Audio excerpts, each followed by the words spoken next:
Hello, ഞാൻ Bindu Sampath, internationally certified makeup artist, hair stylist and sari drapist. ഇന്ന് എനിക്ക് കിട്ടിയ ഒരു ക്വസ്റ്റ്യൻ ഇതായിരുന്നു. അതായത് ഇൻ്റർനാഷണൽ ബ്രാൻഡ് എന്ന് പറയുന്നതിൻ്റെ വ്യത്യാസം, സാധാ ഒരു ഡ്രഗ് സ്റ്റോർ ബ്രാൻഡിൻ്റെ വ്യത്യാസം എന്നൊക്കെ ചോദിച്ചുകൊണ്ട് പലരും ചോദിച്ചു. ഇത് വില കൂടിയ ഒരു പ്രോഡക്റ്റ് നമ്മൾ അപ്ലൈ ചെയ്താൽ മാത്രമേ ഫിനിഷ് കൂടുതലായിരിക്കുള്ളൂ, അല്ലെങ്കിൽ അത് ലോങ് ലാസ്റ്റ് ചെയ്തോളൂ.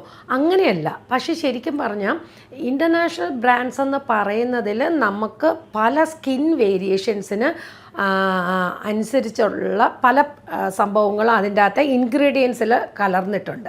അതേമാതിരി ശരിക്കും പറഞ്ഞാൽ സാധാ ഡ്രഗ് സ്റ്റോറിലും ശരിക്കും പറഞ്ഞാൽ ലോറിയൽ, പിന്നെ മേബിലിൻ, ഇങ്ങനത്തെ ചില കമ്പനീസിലെ ചില കുറിപ്പിട്ട സാധനങ്ങൾ നമുക്ക് ഒരു കല്യാണ മേക്കപ്പിന് യൂസ് ചെയ്യാവുന്നതാണ്.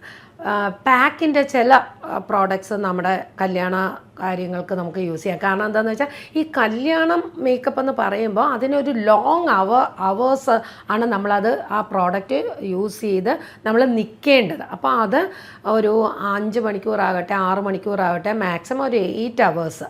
അപ്പോൾ അത് നിൽക്കണമെങ്കിൽ അതിൻ്റേതായ ക്വാളിറ്റിയുള്ള ചില പ്രോഡക്ട്സ് ആവശ്യമാണ്. പിന്നെ ഈ പ്രോഡക്ട്സ് ക്വാളിറ്റി ആയതുകൊണ്ട് മാത്രം കാര്യമില്ല കേട്ടോ. കാരണം എന്താ വെച്ചാൽ സ്കിൻ പ്രിപ്പറേഷൻ കറക്റ്റായിരിക്കണം, ഈ ഉപയോഗിച്ച പ്രോഡക്ട്സ് ലോക്ക് ചെയ്യാൻ പഠിക്കണം. ഇങ്ങനെയുള്ള കാര്യങ്ങളും കൂടെ ചെയ്താൽ മാത്രമേ നമ്മൾ ഈ അപ്ലൈ ചെയ്യുന്ന ഏതൊരു പ്രോഡക്റ്റും കുറച്ച് മണിക്കൂറുകൾ കൂടുതലായിട്ട് നിലനിൽക്കുകയുള്ളൂ.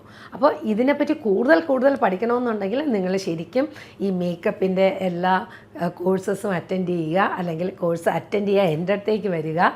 അപ്പം ഞാൻ ഡീറ്റെയിൽ ആയിട്ട് പഠിപ്പിക്കുന്നതായിരിക്കും. അപ്പോൾ ഇതുപോലുള്ള യൂസ്ഫുള്ളായിട്ടുള്ള ടിപ്സുമായിട്ട് ഞാൻ ഇനിയും വരുന്നതായിരിക്കും. എൻ്റെ പേജ് മറക്കാതെ ഫോളോ ചെയ്യുക, ലൈക്ക് ചെയ്യുക, ഷെയർ ചെയ്യുക. അപ്പോൾ ഇതുവരെ എന്നെ ഫോളോ ചെയ്ത എല്ലാവർക്കും ഒരു നന്ദി കൂടെ ഞാൻ പറയുവാണ്. Until then bye.